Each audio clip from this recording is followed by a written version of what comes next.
ദിവ്യ, ഈ മാർച്ച് വന്നപ്പോൾ തന്നെ ഇവർ ആദ്യം ഈ താലൂക്ക് ഓഫീസിന്റെ ഗേറ്റ് മറികടക്കാനുള്ള ഒരു ശ്രമം നടത്തിയിരുന്നു. പോലീസ് ഇടപെട്ടുകൊണ്ട് ശ്രമം പരാജയപ്പെടുത്തുകയായിരുന്നു. അതായത് പോലീസ് നാട്ടുകാരെ ശാന്തമാക്കുകയായിരുന്നു. തുടർന്ന് വലിയ തരത്തിലുള്ള ഒരു ഉന്തും തള്ളും നാട്ടുകാരും പോലീസും തമ്മിൽ ഉണ്ടായിരുന്നു. എന്നാൽ ഇപ്പോൾ സ്ഥിതി അല്പം ശാന്തമാണ്. എന്നിരുന്നാലും നാട്ടുകാരൊക്കെ തന്നെ വലിയ രോഷാകുലരായിക്കൊണ്ട് തന്നെയാണ് ഈ ഒരു സമരത്തിൽ പങ്കെടുക്കുന്നത്. ഇതിനൊരു കൃത്യമായിട്ടുള്ള ഒരു തീരുമാനം ലഭിക്കുന്നതുവരെ, അല്ലെങ്കിൽ തീരുമാനം ലഭിക്കാതെ സമരത്തിൽ നിന്ന് പിന്നോട്ടില്ല എന്നുള്ള ഉറച്ച തീരുമാനത്തിൽ തന്നെയാണ് നാട്ടുകാരുള്ളത്.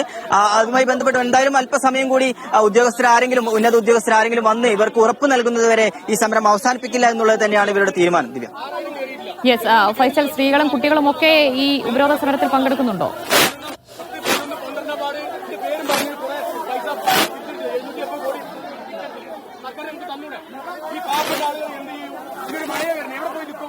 തീർച്ചയായും ദിവ്യ, നൂറുകണക്കിന് ആളുകൾ ഇത്തരത്തിൽ സ്ത്രീകളും കുട്ടികളും പ്രായമായവരും എല്ലാവരും തന്നെ ഈ ഒരു സമരത്തിൽ പങ്കെടുക്കുന്നുണ്ട്. ഇവരെ സംബന്ധിച്ചിടത്തോളം വലിയ പ്രശ്നമാണ് സാധാരണ ജീവിതത്തെ ബാധിക്കുക എന്ന് പറയുന്നവരെ സംബന്ധിച്ചിടത്തോളം ഇനി വലിയൊരു പ്രതിസന്ധി ഘട്ടത്തിലേക്ക്. കാരണം തങ്ങൾ സമ്പാദിച്ചുണ്ടാക്കിയതെല്ലാം ഒരു നിമിഷം ഒലിച്ചുപോയ ഒരു സാഹചര്യം ഉണ്ടായിരുന്നു. അപ്പോൾ അത്തരത്തിൽ ഒരു സാഹചര്യത്തിൽ ഈ ഒരു പുതിയ പ്രതിസന്ധി കൂടി ഉണ്ടാകുമ്പോൾ സമരമായി രംഗത്തിറങ്ങുക എന്നല്ലാതെ മറ്റൊരു മാർഗവും ഇവരെ മുമ്പിൽ ഇല്ല എന്നുള്ളത് തന്നെയാണ് ഈ ഒരു അവസരത്തിൽ നമ്മൾ മനസ്സിലാക്കുന്നത്. സമരം തുടരാൻ തന്നെയാണ്.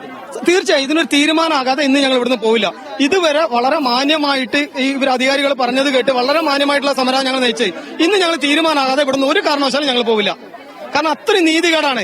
ഈ സഹിച്ച ആളുകൾ ദുരിതം പേരിട്ട് അവിടെ ചെല്ലുമ്പോൾ ഇവരുടെ വീട്ടിൽ നിന്ന് എടുത്തു തരുന്ന പോലെയാണ് ഇവർ പറയുന്നത്. വളരെ ധിക്കാരമായിട്ട് പരിഹാസ രൂപേണ ആളുകളെ കളിയാക്കി വിടുന്ന ഒരു രീതിയാണ്. ഇത് സഹിക്കാവുന്നതിനപ്പുറമായിട്ടുണ്ട്. ഇത് ഞങ്ങൾ അംഗീകരിക്കാൻ പറ്റില്ല. ഇന്ന് തീരുമാനമാകാതെ ഇവിടെ നിങ്ങൾ പോവില്ല.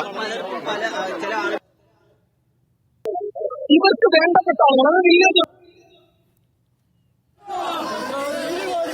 എന്തായാലും വലിയ പ്രതിഷേധത്തിലേക്ക് തന്നെ ദുരന്തബാധിതർ കടന്നിരിക്കുകയാണ്. അവർക്കുള്ള മാസവാടക അത് കൃത്യമായി തന്നെ നൽകണം. അതുപോലെ സർക്കാർ പ്രഖ്യാപിച്ച 9,000 രൂപ കൃത്യമായി നൽകണം എന്നതുൾപ്പെടെയുള്ള ആവശ്യങ്ങൾ ഉയർത്തിയാണ് ഇപ്പോൾ ദുരന്തബാധിതർ വൈത്തിരി താലൂക്ക് ഓഫീസ് ഉപരോധിക്കുന്നത്.